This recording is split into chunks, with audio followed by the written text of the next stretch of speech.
Hi there, I'm working on a project using the ferrule cement technique. What this involves is making wire armature. This is 1/4" galvanized wire. You can buy it at your local hardware store. You can use other different types of wire lath, things like that. What I'm doing here for this small structure, I don't need a lot of support in it. It's just taking the wire, wiring it together in a basic shape. These are going to be morel mushrooms, and I'm going to put 3 morel mushrooms together. Here on a base. These will probably be tilted a little bit. I'll probably put them on a base. They'll be tilted just a hair back like this. There's going to be a third one. I'm getting ready to start working on a third one. I got the piece cut out to make the kind of the bottom of the mushroom, and then I'll make the top yet. Then I'll put them on basic tools needed. Just some, tape measure maybe, some pliers, some shears to cut the wire lath and galvanized wire, and then some sort of galvanized wire. I cut these little wires up into little bitty pieces, and it helps wire.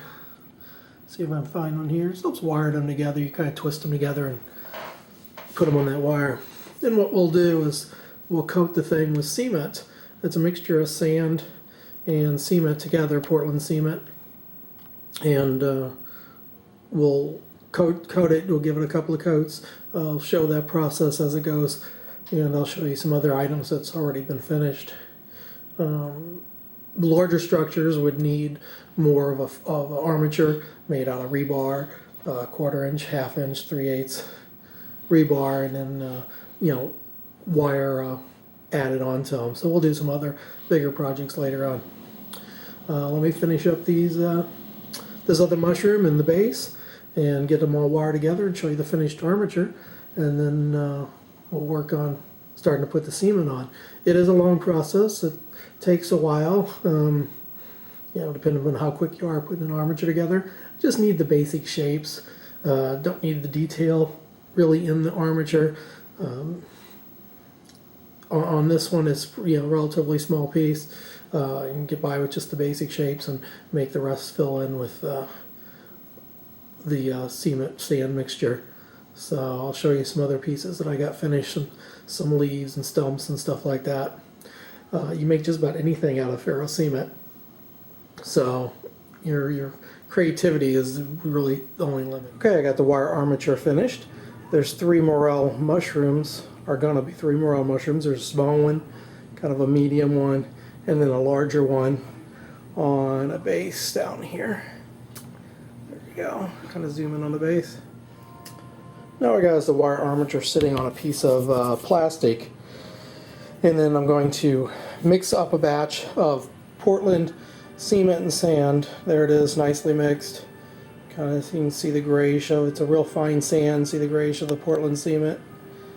Got that mixed up. What I'm gonna do is mix that up with water. Kind of a not a real dry consistency, but it's kind of like a peanut butter consistency. And I'll start working it in and around the base here. I'll get the base done tonight and probably up some of the stems, and then I'll wrap that real good and use some wet rags, burlap, and cover it with plastic.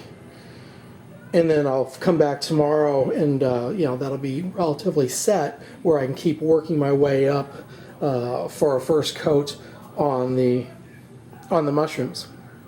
And that'll be the first coat. Then I'll come back with another coat and start actually adding a lot of the details. I'll work then from probably the top down, adding all the little indentations of the of a morel mushroom. All right, got the base coated with first coat. Most of the stems are coated here. Kind of all roughed in, I like to call it. I've got some areas where there's going to be some little rocks. See there, there. They're just roughed in. Getting started. They'll be covered up. There'll be more details in them. See how they got the base going. So what I'm going to do is I'm going to let this dry some. I'm going to cover it with. Actually, I'm going to rough it up some more first. Got a little smooth. I want it rough. So I can, so the next layer has some more to grab onto. Then I'll come back, I'll let this dry probably overnight. I'm going to wrap this in some cloth, some wet cloth, and put some plastic over it so the moisture doesn't escape too fast. And then tomorrow I'll come back and put the tops on, get those started, and start putting a little more detail in each time. Get those in, and I'll be able to start coating the whole thing with a finished layer. Okay, I just unwrapped it. You can see all the little marks I made in the piece.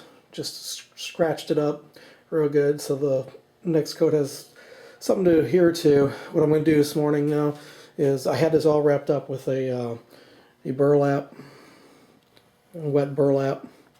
So I had that all wrapped up, had plastic over the top of it. Now this morning I'm going to finish up here. I'm going to finish coating the first coat here on the top of the actual morel part of the mushroom. So we'll get that done. Could have got it done yesterday, just ran out of time.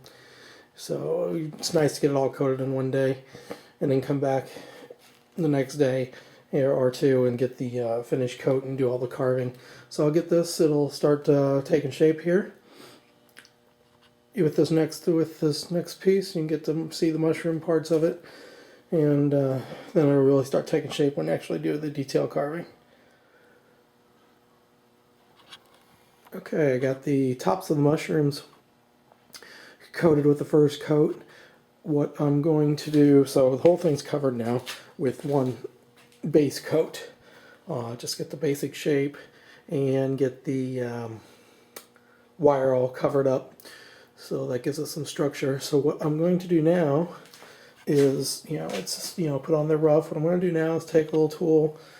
You can see line marks from the trials. I just put it on with a little trial like this here.